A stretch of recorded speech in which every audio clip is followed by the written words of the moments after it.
Bowling 605, and we're here with bowling coach Mitch Eichhorn. Thanks for taking some time with us today. Absolutely. So Mitch, I understand that you are a bowling coach at Roosevelt High School, is that right? I am, yes, indeed.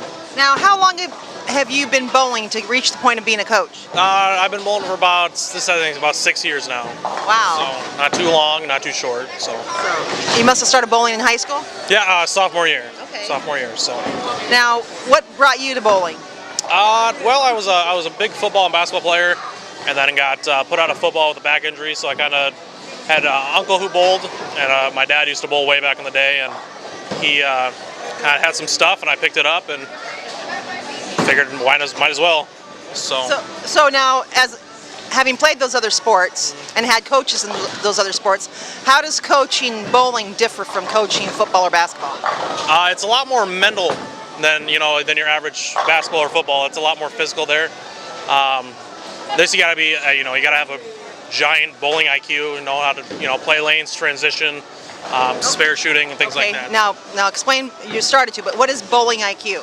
Bowling IQ is kind of your knowledge about the lanes, so knowledge about how your ball is going to roll down the lane, how your approach is going to affect your shot. Just a little bit of everything in between where you let the ball go and where it hits the pins. So. Okay, so then what do you do for bowling practices with your team as a coach? Bowling practices depends with, if the week before we struggled with spare shooting, we'll take just an hour and a half of that practice and just spend all day spare shooting. We kind of just work on the basics and the little things, really. The bigger things you'll work out after you get the little things done. So it's really just a lot of picky things, really. Yeah. So breaking it down and doing the little things. Now, does every high school in Sioux Falls have a team? Yeah, all 4 schools. So. Okay. And then does each team have their own home lane? Yeah, we're here. Roosevelt's here. O'Gorman is over at Empire, by the mall. Washington's at Eastway, and Lincoln is at Suburban. Okay. So.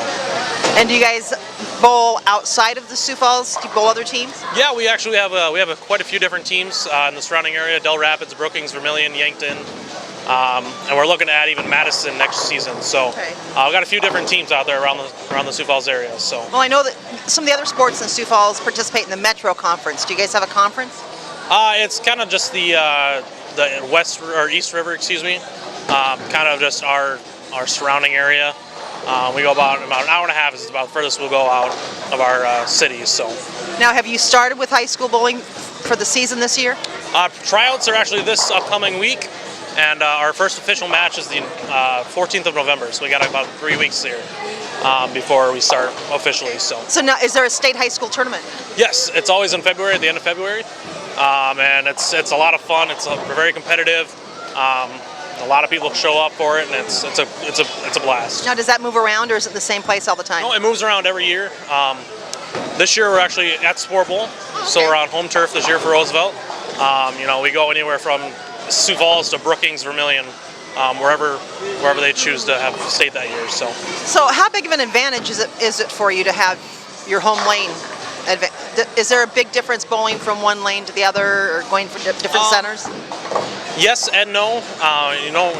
Most places you go, it's going to have the same aspect, but mentally, you're really going to be a lot stronger and a lot more likely to succeed at your home area, just because it's your home lanes and don't want to lose on your home turf. So it definitely plays a big role in it.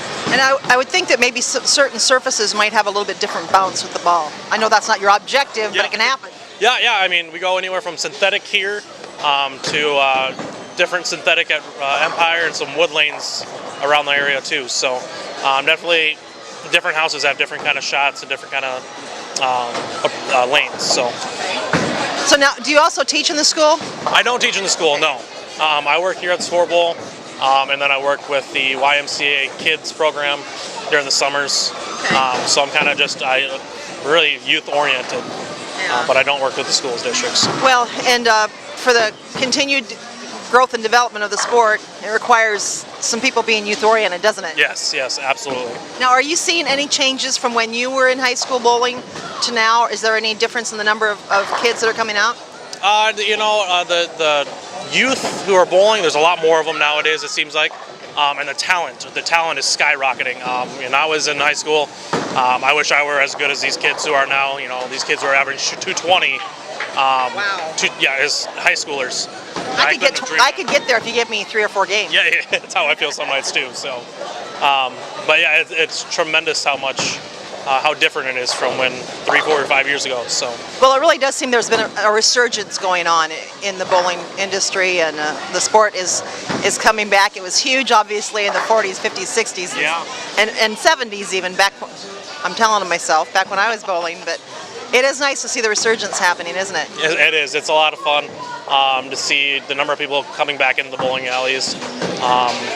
It's a fun game, whether you do it recreationally or competitively. It's a lot of fun to get out of the house and just let go and hit some things. So get out and relax and go bowling, right? Absolutely.